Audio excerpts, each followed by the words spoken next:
वक्रतुण्डमहाकाय सूर्यकोटि समप्रभ। नमस्कार दोस्तों, आप सभी का फिर से स्वागत है मेरे YouTube चैनल संस्कृत दीक्षा में। और मैं फिर से हाजिर हूँ अपनी नई वीडियो लेकर। और जैसा कि आपको पता है कि हम इस चैनल के माध्यम से सरल संस्कृत व्याकरण का अध्ययन कर रहे हैं और इसके अंतर्गत हम वर्ण विचार टॉपिक पढ़ रहे हैं। और अपनी पिछली वीडियो में हमने वर्ण विचार टॉपिक के अंतर्गत अच वर्ण और हल वर्ण का वर्गीकरण पढ़ा। और उस वीडियो में हमने अच वर्ण और हल वर्ण का उच्चारण में लगने वाले समय के आधार पर वर्गीकरण किया।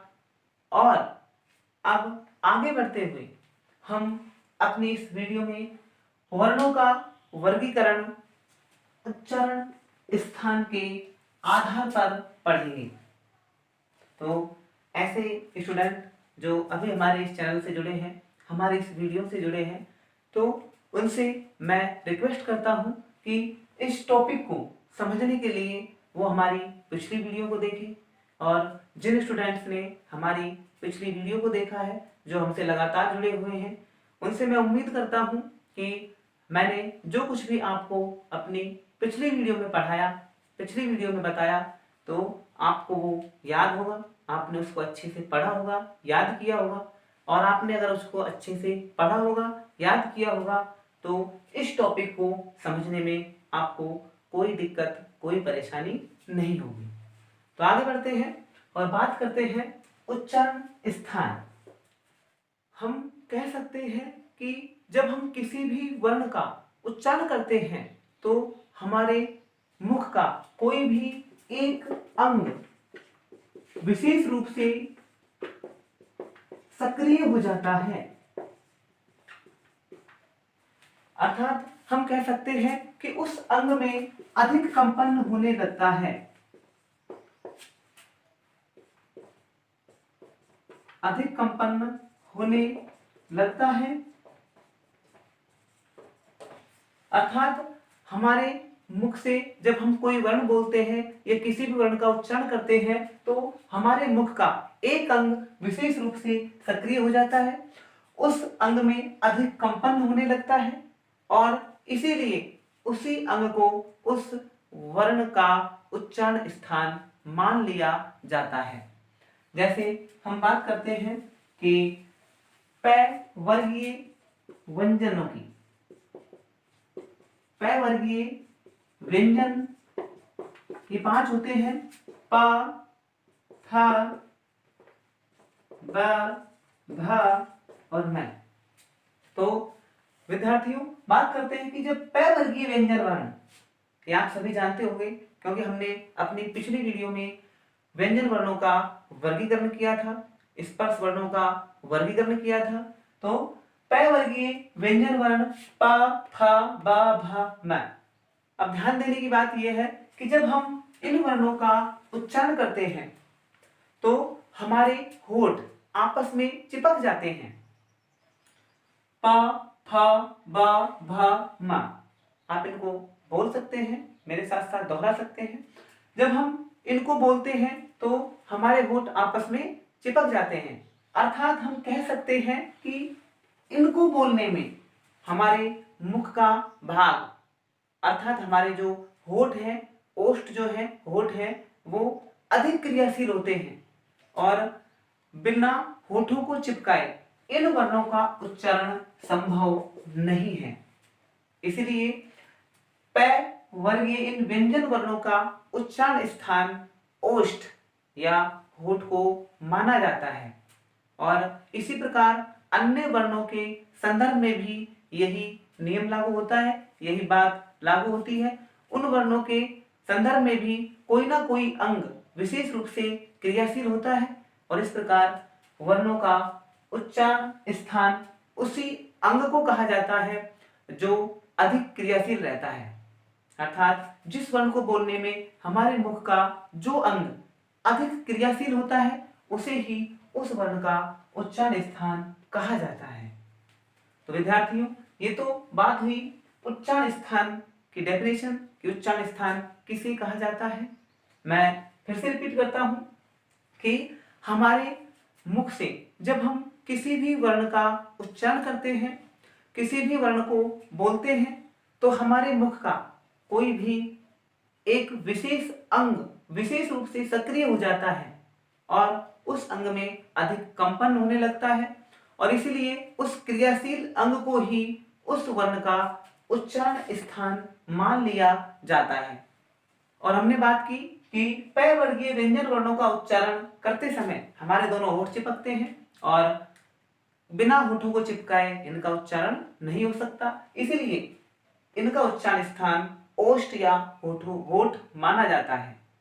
और अन्य वर्णों के संदर्भ में भी यही बात होती है कि जो जिस वर्ण को बोलने में अंग क्रियाशील रहता है वही उस वर्ण का उच्चारण स्थान कहलाता है। तो दोस्तों अब हम बात करते हैं उच्चारण स्थानों की संख्या के बारे में। उच्चारण स्थान की कितनी संख्या मानी गई है? तो दोस्तों प्राचीन वैयाकरणों ने हमारे मुख के उच्चारण स्थानों की संख्या 8 बताई है। उन्होंने उच्चारण स्थानों की संख्या 8 मानी है, किंतु हम वर्तमान संख्या के आधार पर उच्चारण स्थानों की 10 संख्या पढ़ेंगे।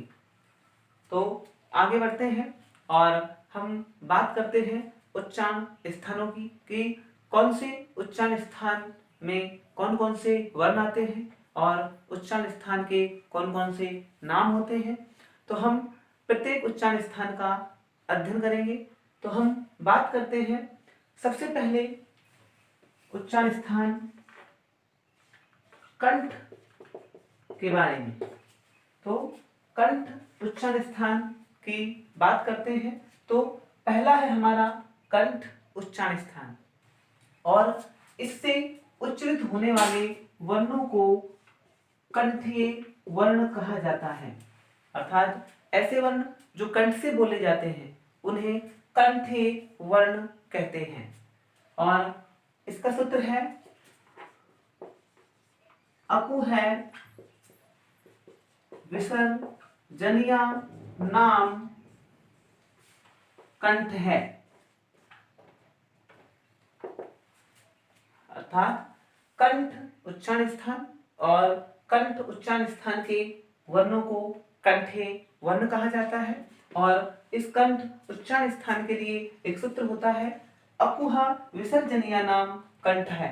इस सूत्र के अनुसार कंठ उच्चारण स्थान में जो वर्ण आते हैं वो हैं ए का तात्पर्य अ और आ, उ से तात्पर्य कैवर्ग,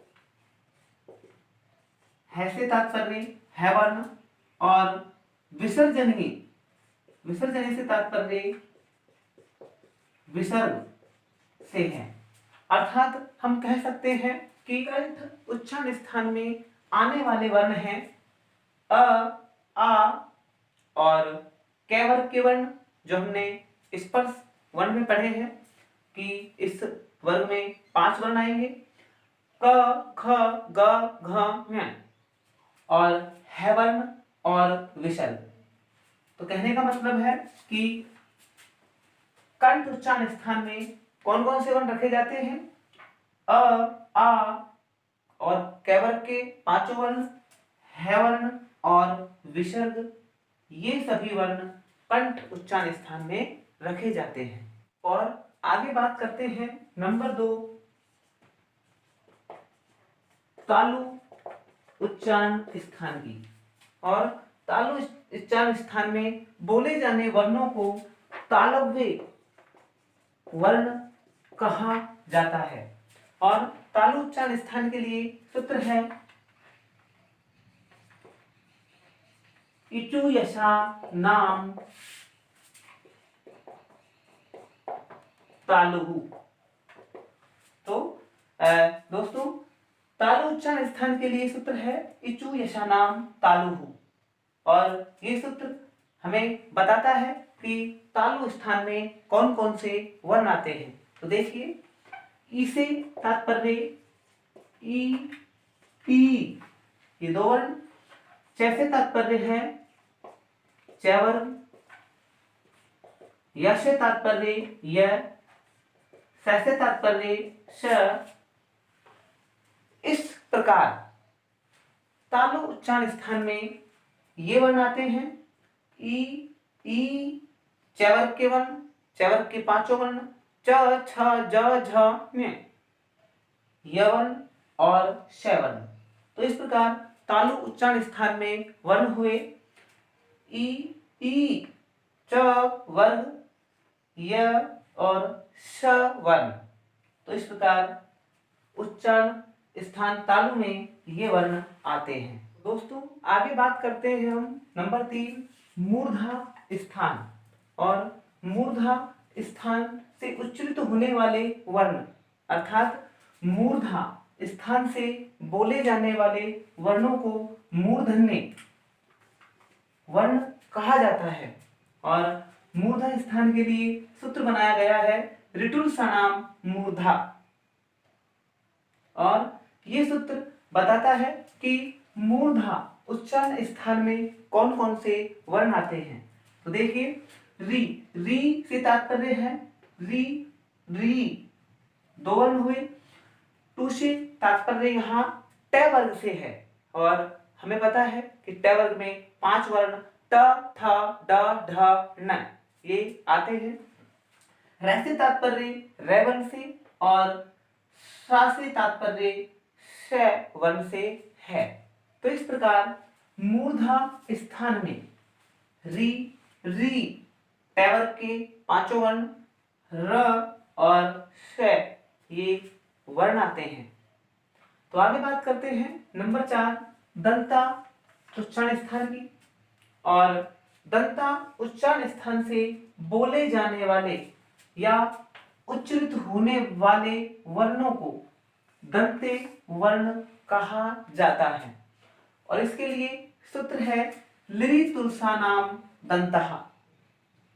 सूत्र है इसका लिरि तुलसा नाम दंतः। और ये सूत्र बताता है कि दंता उच्चारण स्थान में कौन कौन से वर्ण आते हैं। तो देखिए लिरि से तात्पर्य है लिरि वर्ण से। तु से तात्पर्य यहाँ त वर्ग से है। त वर्ग के पांचों वर्ण त, थ, द, ध, न। ल से तात्पर्य यहाँ ल वर्ण से और स से तात्पर्य यहाँ स से है। और इस प्रकार दंता स्थान में लिरि, त वर्ग के पांचों वर्ण ल और स ये सभी वर्णों को रखा जाता है। दोस्तों आगे चलते हैं और बात करते हैं नंबर 5 ओष्ठ स्थान के बारे में। और नंबर 5 है हमारा ओष्ठ उच्चारण स्थान। और ओष्ठ इस उच्चारण स्थान से उच्चारित होने वाले या बोले जाने वाले वर्णों को ओष्ठ्य वर्ण कहा जाता है। और इसके लिए सूत्र है उपबद्धमानीय नाम ओष्ठौ। मैं रिपीट करता हूं कि उपबद्धमानीय नाम ओष्ठौ। इस प्रकार से ओष्ठ उच्चारण स्थान का सूत्र हुआ। और इस सूत्र से हम जान सकते हैं, यही सूत्र हमें बताता है कि इसमें कौन कौन से वर्ण आते हैं। यहाँ इस उ से तात्पर्य उ और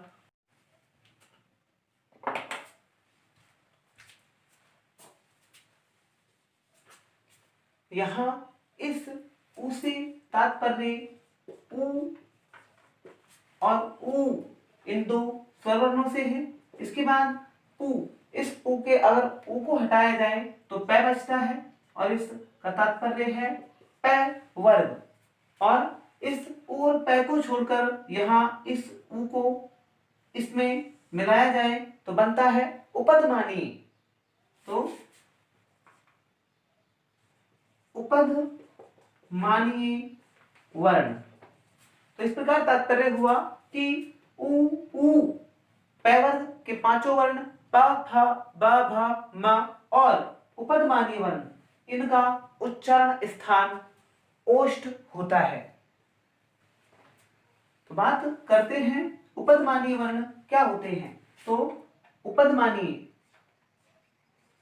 प और फ इन दोनों वर्णों के आगे अर्धविसर्ग का चिन्ह, इस अर्धविसर्ग चिन्ह को लगाने से ये उपदमानीय होते हैं और प और फ उपदमानीय वर्णों का उच्चारण स्थान भी ओष्ठ माना जाता है। तो अतः हम कह सकते हैं कि उ ऊ प वर्ग के पांचों वर्ण प फ ब भ म और उपदमानीय वर्ण प और फ, इन सभी वर्णों का उच्चारण स्थान ओष्ठ होता है।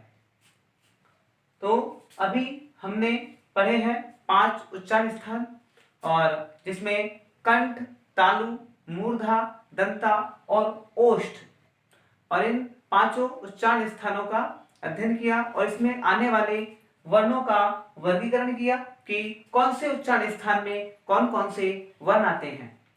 तो अब हम आगे के 5 उच्चारण स्थान अपनी अगली वीडियो में पढ़ेंगे, और मुझे उम्मीद है कि यहाँ तक आपको अच्छे से समझ में आया होगा, और इन सभी जो भी हमने पढ़ा है उसको याद करें ताकि आपके आगे का अच्छे से समझ में आए। और इन उच्चारण स्थानों के वर्गीकरण के लिए आपको अच वर्ण और हल वर्ण, जिनका वर्गीकरण हमने, जिनकी संख्या, जिनकी परिभाषा हमने अपनी पिछली वीडियो में पढ़ी थी, उनको अवश्य याद रखें।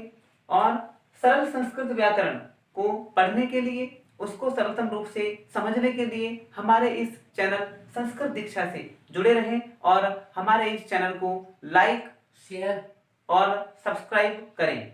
और किसी भी स्टूडेंट को अगर कोई भी क्वेश्चन हो तो सर से कमेंट करके पूछ सकता है। धन्यवाद।